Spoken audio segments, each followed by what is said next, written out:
आप अपना फ़ोन रोज़ 100 टाइम से भी ज़्यादा चेक करते हो, हर चंद सेकंड्स में एक बार।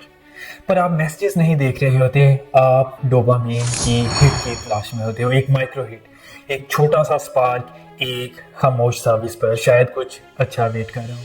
सच ये है, आप फ़ोन के एडिक्ट नहीं हो, आप उस फीलिंग के एडिक्ट हो जो फ़ोन आपको देता है। और ये है पैराडॉक्स, जब डोपामाइन ने इंसानों को जंगल में सर्वाइव करना सिखाया, आज वही डोपामाइन हमें शांति से जीने से रोक रहा है। अगर डोपामाइन मीनिंग की तरफ गाइड करने के लिए बना था, तो आज वो हमें खुद की एम्प्टीनेस में क्यों धकेल रहा है। ये है द डोपामाइन ट्रैप। ज़्यादातर लोग डोपामाइन को प्लेजर केमिकल समझते हैं। गलत।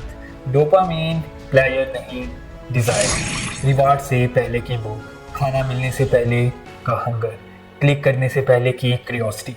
डोपामाइन ये नहीं कहता ये अच्छा लग रहा है, वो कहता है मुझे और चाहिए। पहले ये सिस्टम इसलिए इवॉल्व हुआ था ताकि ह्यूमंस सीख सकें, एक्सप्लोर कर सकें, सरवाइव कर सकें। खाने की तलाश, सेफ्टी की सर्च, लर्निंग, कनेक्शन, सब डोपामाइन से ड्रिवन थे। डोपामाइन के बिना लाइफ फ्लैट लगती थी, मोशनलेस, एम्प्टी। लेकिन ट्विस्ट ये है, डोपामाइन कभी सेटिस्फेक्शन को मेजर नहीं करता, वो सिर्फ परसूट को मेजर करता है। उसे सीखना पसंद है, पाना नहीं। और इसी से बनता है loop. Anticipation leads to reward, reward to crash, crash to craving, और यही लूप हम रिपीट करते हैं।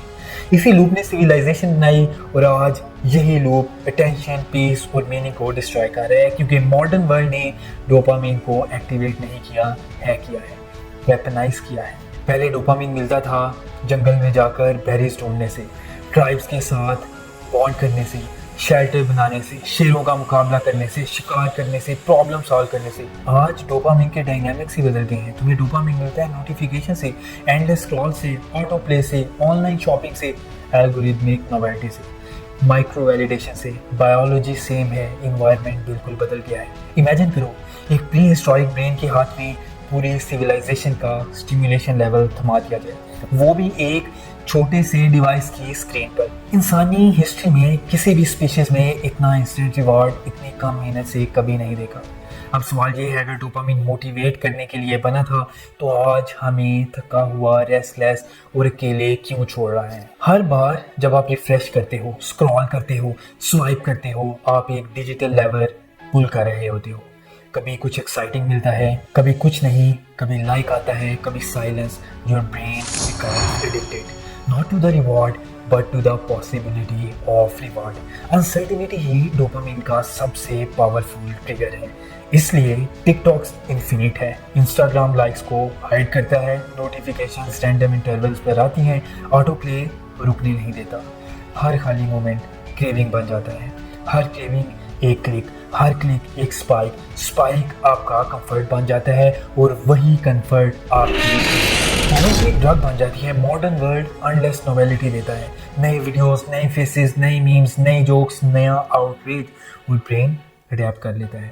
अब आपको नॉर्मल फील करने के लिए और ज़्यादा नॉवेल्टी चाहिए। इसलिए एक मूवी फिनिश करना मुश्किल हो गया है, एक आर्टिकल एंड तक पढ़ना इम्पॉसिबल।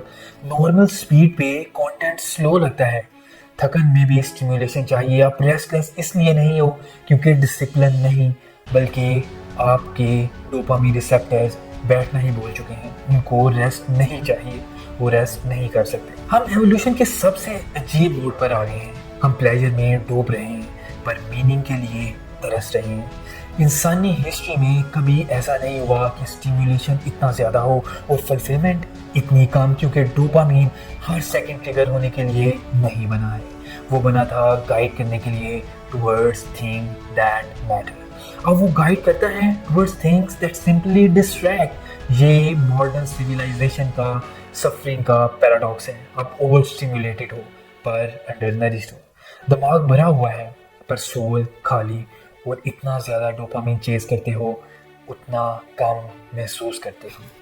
डोपामाइन ट्रैप तोड़ना टेक्नोलॉजी डिलीट करने से नहीं होता, बैलेंस वापस पाने से होता है, इंटेंशन रिक्लेम करने से, रिवॉर्ड सिस्टम को रीसेट करने से।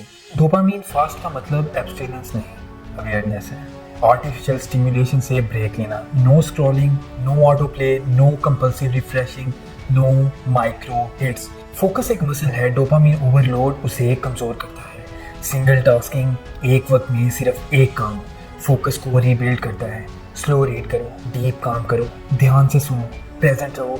हर फोकस मोमेंट डिस्ट्रैक्शन की आर्किटेक्चर के खिलाफ एक रिबेलियन है। बोर्डम एक प्रॉब्लम नहीं, एक टीचर है। जब स्टिमुलेशन हटा देते हो, ब्रेन मीनिंग बनाना शुरू करता है, आइडियाज आते हैं, क्रिएटिविटी जागती है। शॉवर, वॉक, साइलेंस, यही बेस्ट थॉट्स आते हैं।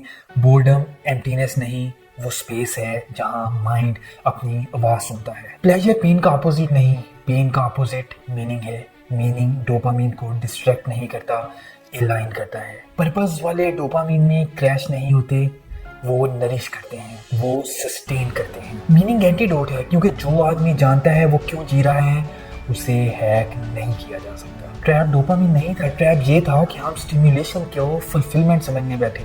डोपामीन दुश्मन नहीं, कंपस है। पर जब दुनिया इन्फिनिट माइक्रो प्लेजर बेचती हो, कंपस स्पिन होने लगता है। तब तक जब तक आप स्लो नहीं होते, स्टेप बैक नहीं लेते और याद नहीं करते। लाइफ डेप्थ में जीने के लिए बनी थी, फ्रैगमेंट्स में कंज्यूम करने के लिए नहीं। सच ये है, आप ब्रोकन नहीं, आपका ब्रेन ओवरवेल्म्ड है और आपकी सोल अनडर्व्ड, और आपकी सोल थकी हुई। अटेंशन वापस लेना ही लाइफ वापस लेने का पहला स्टेप है। और जब नॉइज फेड होता है, एक पुरानी आवाज़ सुनाई देती है, डोपामीन से शांत, डिजायर से गहरी, योर इनर क्लैरिटी। अगर आज की वीडियो आपको अच्छी लगी तो welcome to bunny lightens where mind is experiment. We will meet in the next video. Thanks, keep learning and keep shining.